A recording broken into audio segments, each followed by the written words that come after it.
Assalamualaikum warahmatullahi wabarakatuh. Perkenalkan, nama saya Rosdiana dengan NIM 2050015. Baik, pada kesempatan kali ini di sini saya akan menjelaskan tentang model proses rekayasa perangkat lunak. Proses rekayasa perangkat lunak. Yang pertama ada communication, kedua ada planning, ketiga ada modeling, kemudian ada construction, kemudian ada development. Model-model proses RPL. Yang pertama ada model waterfall, yang kedua ada model prototyping, yang ketiga ada model spiral, yang keempat ada model RAD atau Rapid Application Development, yang kelima ada model RUP atau Rational Unified Process, yang keenam ada model Agile, yang ketujuh ada model Scrum, yang kedelapan ada model DVSOPS, yang kedelapan ada model Extreme Programming. Selanjutnya model waterfall, di mana model waterfall ini ada communication, planning, modeling, construction, dan deployment.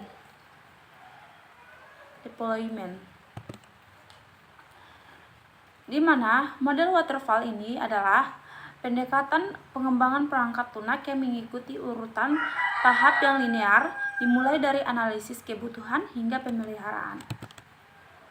Selanjutnya kekurangan dan kelebihan dari model waterfall, yaitu yang pertama ada kelebihan model waterfall. Di sini yang pertama pendekatan terstruktur, yang kedua dokumentasi yang lengkap, ketiga mudah dimengerti. Selanjutnya kekurangan model waterfall.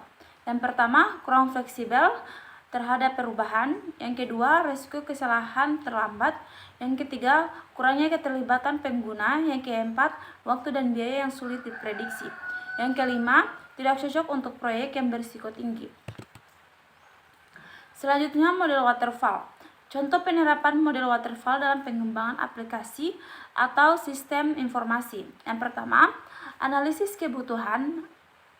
Tim pengembangan bekerja sama dengan pemangku kepentingan untuk mendefinisikan kebutuhan dan tujuan sistem yang akan dikembangkan.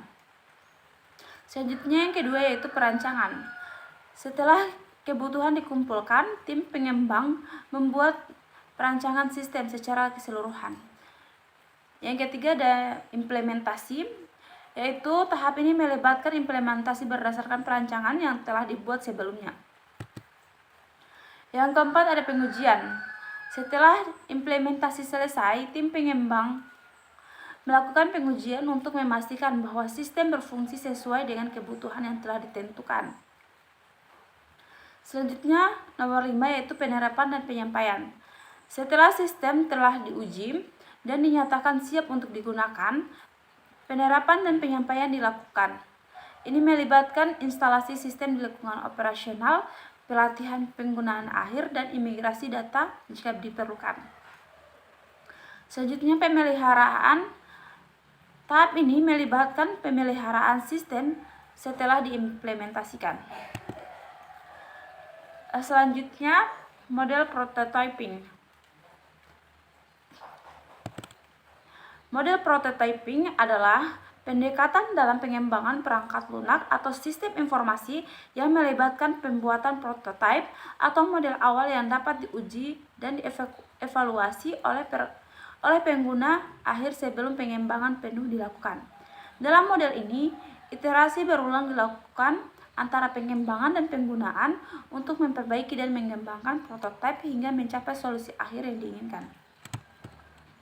Selanjutnya di sini kelebihan dan kekurangan model prototyping. Kelebihan, yang pertama, menghemat waktu dan biaya pengembangan. Yang kedua, adanya keterlibatan pemilik sistem sehingga kesalahan sistem bisa diminimalisir dari awal proses. Yang ketiga, membantu anggota tim untuk berkomunikasi secara efektif. Yang keempat, klien memiliki kepuasan sendiri karena sudah memiliki gambaran dari sistem yang akan dibuat. Selanjutnya, implementasi atau pengguna sistem lebih mudah karena klien sudah tahu gambaran sistem sebelumnya. Kemudahan dalam memperkirakan pengembangan sistem selanjutnya. Yang terakhir, memungkinkan klien untuk mempersiapkan perangkat lunak yang cocok dengan sistem yang akan dibuat. Selanjutnya, kekurangan model prototyping. Yang pertama, prototype adalah metode yang menghabiskan banyak waktu jika klien kurang puas di tahapan awal. Yang kedua, klien terus-menerus menambah requirement dari sistem. Pengen dibuatkan yang seperti inilah, seperti itulah, sehingga menambah kompleksitas pembuatan sistem. Yang terakhir, sistem akan lambat jika komunikasi kedua belah pihak tidak berjalan secara efektif. Selanjutnya, contoh penerapan model prototyping dalam pengembangan aplikasi atau sistem informasi. Yang pertama yaitu analisis kebutuhan. Tim pengembangan bekerja sama dengan pemangku kepentingan untuk mengumpulkan kebutuhan dan persyaratan sistem yang akan dikembangkan. Mereka melakukan wawancara, melakukan analisis bisnis, dan mendefinisikan tujuan proyek. Selanjutnya nomor 2 yaitu desain prototipe awal. Berdasarkan kebutuhan yang dikumpulkan, tim pengembang membuat desain awal prototipe yang mencakup antarmuka pengguna, aliran kerja, dan fitur utama. Yang ketiga ada pembuatan prototipe. Tim pengembangan membuat prototipe awal berdasarkan desain yang telah dibuat. Prototipe ini mungkin hanya mencakup fitur dan fungsional dasar yang memungkinkan pengguna untuk memahami konsep dan mengujinya. Yang keempat, ada evaluasi prototipe. Prototipe awal dievaluasi oleh pengguna akhir dan pemangku kepentingan lainnya. Yang kelima, ada revisi dan pengembangan iteratif. Berdasarkan umpan balik, tim pengembang merevisi prototipe dan membuat iterasi baru dengan perbaikan dan penambahan fitur yang diperlukan. Yang keenam adalah validasi dan perbaikan.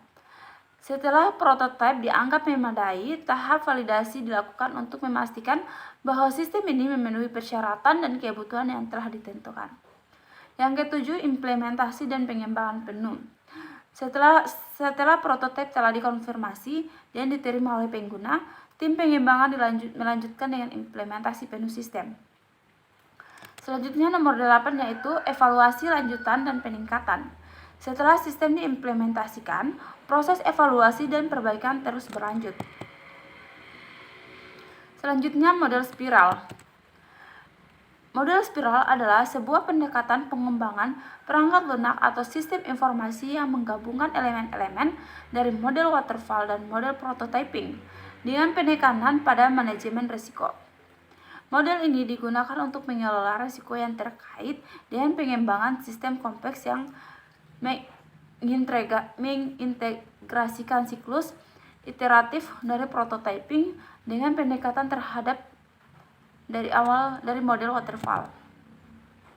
Kekurangan dan kelebihan model spiral. Kelebihan yang pertama, manajemen risiko yang efektif. Yang kedua, fleksibel dan adaptabilitas. Yang ketiga, pengembangan bertahap. Yang keempat, keterlibatan pengguna. Kekurangan model spiral yaitu yang pertama, kompleksitas manajemen proyek. Yang kedua, biaya dan waktu yang tidak terprediksi. Yang ketiga, membutuhkan keahlian dan pengalaman. Yang keempat, tergantung pada komunikasi yang baik. Contoh penerapan model spiral dalam penggunaan aplikasi atau sistem informasi yang pertama yaitu identifikasi tujuan. Tim pengembangan dan pemangku kepentingan bekerja sama untuk mendefinisikan tujuan pengembangan sistem, kebutuhan pengguna, dan risiko-risiko yang terkait. Yang kedua, perencanaan. Perencanaan proyek dilakukan dengan penetapan jadwal, alokasi sumber daya, dan strategi pengembangan. Risiko-risiko yang teridentifikasi dianalisis dan langkah-langkah mitigasi risiko disusun. Ketiga, pengembangan prototipe. Prototipe awal dikembangkan dengan fitur dan fungsional dasar yang mencerminkan konsep sistem. Prototipe ini digunakan untuk mendapatkan umpan balik dari pengguna dan pemangku kepentingan. Yang keempat, evaluasi dan penilaian. Prototipe dievaluasi oleh pengguna dan pemangku kepentingan. Selanjutnya nomor 5 yaitu perancangan fase berikutnya. Berdasarkan umpan balik dan evaluasi, fase berikutnya dari pengembangan sistem direncanakan dengan menetapkan tujuan, kebutuhan, dan risiko-risiko yang perlu ditangani. Selanjutnya pengembangan dan implementasi. Nomor 7, evaluasi dan penilaian risiko. Nomor 8, iterasi dan perbaikan. Nomor 9, pengembangan lanjutan dan evaluasi. Selanjutnya model RAD. Model RAD atau Rapid Application Development adalah suatu pendekatan dalam pengembangan perangkat lunak yang fokus pada pengembangan cepat dan iteratif. Pendekatan ini bertujuan untuk mempercepat proses pengembangan perangkat lunak untuk mengurangi waktu yang diperlukan untuk merancang, mengembangkan, dan menguji aplikasi.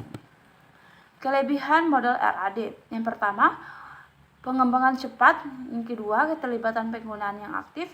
Yang ketiga, fleksibel dalam perubahan. Yang keempat, penggunaan komponen yang ada. Selanjutnya, kekurangan model RAD. Yang pertama, risiko berkualitas. Yang kedua, keterbatasan pada pengembangan yang kompleks. Yang ketiga, tergantung pada keterampilan tim. Yang keempat, tantangan dalam dokumentasi. Contoh penerapan model ARD dalam pengembangan aplikasi atau sistem informasi. Yang pertama, pengembangan aplikasi manajemen proyek. Yang kedua, sistem informasi penjualan dan persediaan. Yang ketiga, aplikasi e-commerce. Yang keempat, sistem informasi manajemen kepegawaian. Selanjutnya, model RUP. RUP atau Rational Unified Process adalah suatu metode pengembangan perangkat lunak yang terstruktur dan terdokumentasi dengan baik. RUP adalah salah satu pendekatan terkemuka dengan pengembangan perangkat lunak yang telah digunakan secara luas dalam industri. RUP didasarkan pada prinsip-prinsip rekayasa perangkat lunak yang baik dan menggunakan pendekatan berbasis iterasi dan inkremental dalam pengembangan perangkat lunak. Kelebihan model RUP. Yang pertama, pendekatan berbasis iterasi. Yang kedua, manajemen risiko yang efektif. Yang ketiga, arsitektur berbasis komponen. Yang keempat, dokumentasi yang terstruktur.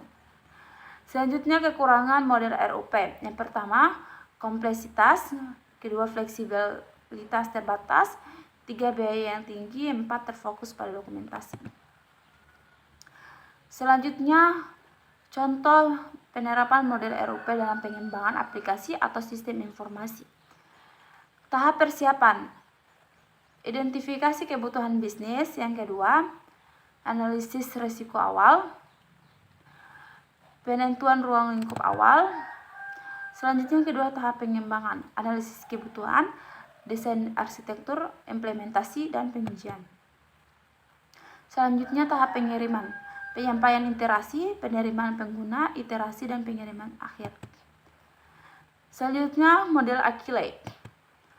Model Achille adalah pendekatan pengembangan perangkat lunak yang bertujuan untuk meningkatkan fleksibilitas, transportasi dan adaptabilitas dalam pengembangan perangkat lunak. Model ini berfokus pada kolaborasi tim, iterasi berulang, dan respon cepat terhadap perubahan kebutuhan pelanggan. Kelebihan model Achille. Yang pertama, fleksibel. Kedua, transparansi dan kolaborasi. Yang ketiga, umpan balik yang cepat. Yang keempat, kualitas yang lebih baik. Yang kelima, kepuasan pelanggan. Selanjutnya, kekurangan model Achille. Kompleksitas pengolahan. Yang kedua, tidak cocok untuk proyek besar dan terstruktur. Yang ketiga, ketergantungan pada keterlibatan pelanggan. Yang keempat, risiko perubahan prioritas. Yang kelima, tantangan dalam perencanaan dan estimasi.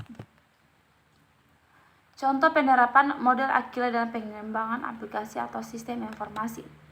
Yang pertama ada Scrum, dua Kanban, yang ketiga Extreme Programming, yang keempat Lean Software Development. Selanjutnya, model Scrum. Model Scrum adalah salah satu pendekatan dalam pengelolaan proyek yang digunakan dalam pengembangan perangkat lunak dan industri lainnya.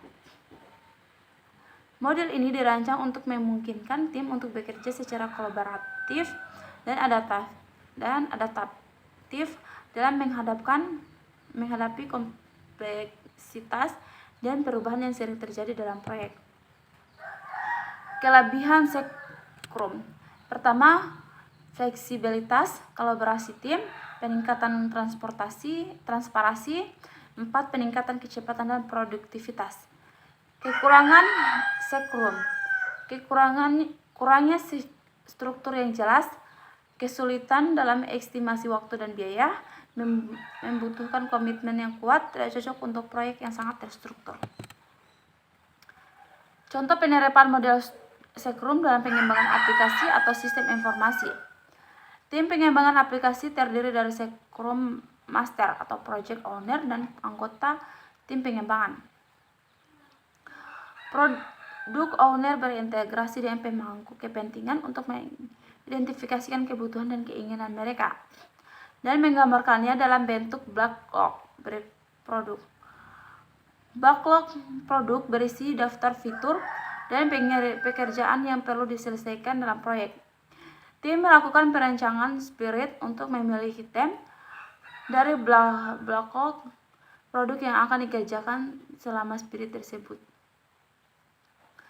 Spirit dimulai dan tim bekerja untuk mengembangkan, menguji, dan mengirimkan bagian yang terstruktur dari aplikasi atau sistem informasi. Selanjutnya model DevOps. Model DevOps adalah pendekatan yang digunakan untuk mengintegrasikan proses pengembangan perangkat lunak atau development dengan operasi IT atau operations dalam suatu organisasi. Kelebihan DevOps. Kelebihannya peningkatan efisiensi, yang kedua kualitas perangkat lunak yang lebih tinggi, yang ketiga kolaborasi tim yang lebih baik, yang keempat peningkatan waktu peluncuran produk. Selanjutnya kekurangan, kompleksitas implementasi, keamanan. 3. Tantangan komunikasi dan koordinasi, peningkatan kompleksitas sistem.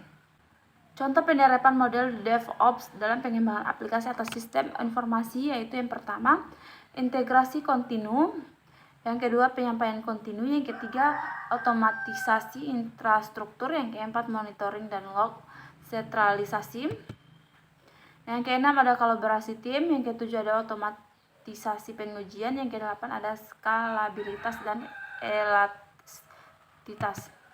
Model Extreme Programming. Model Extreme Programming adalah salah satu pendekatan dalam pengembangan perangkat lunak yang bertujuan untuk meningkatkan kualitas perangkat lunak, kepuasan pelanggan, dan produktivitas tim pengembangan.